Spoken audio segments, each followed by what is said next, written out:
Hey, good morning. Welcome to another episode of Coffee with Caleb. So, this morning we're going to talk about the stimulus check. More specifically, who's it for, when are you going to get it, and how much are you going to receive. So, with that being said, who's going to get it? Everyone. Everyone's going to get it. As long as you're not a non resident alien, you're going to receive it. So, even if you're low income or maybe even lost your job, you're still going to get the stimulus check.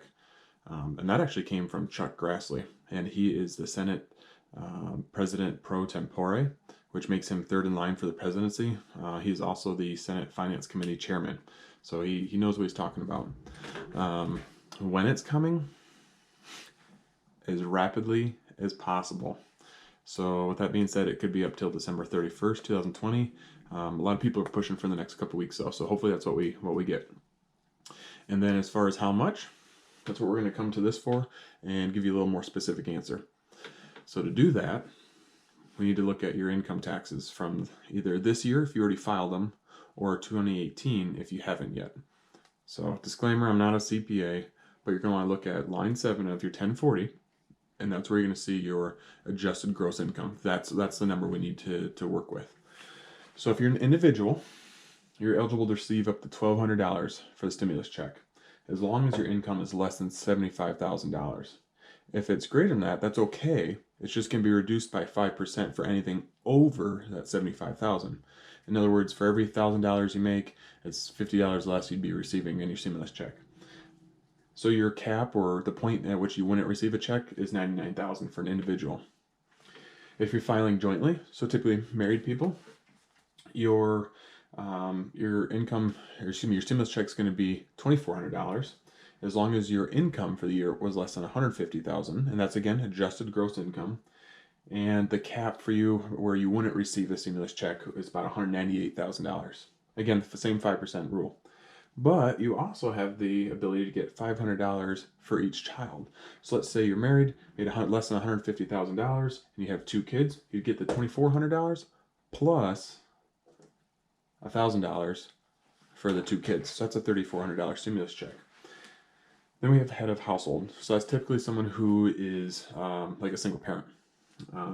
So how that would work is you're eligible to receive the same $1,200, but now you have a greater room to work with as long as your income is less than $112,000 as opposed to the $75,000. And then your cap as to where you receive no check is $136,000. And then you still get the $500 per child as well.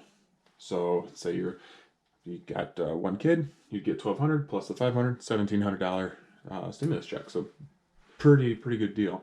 So let's talk about the numbers. And I went ahead and did the math for us, and I'll just kind of walk through it. So let's say you were an individual and your adjusted gross income was $82,000. And what that we need to do then is we need to take away and find the difference. So we're going to take away $75,000, so that's the cap, right? Before you have any deductions. So the difference between $75,000 and $82,000 is $7,000.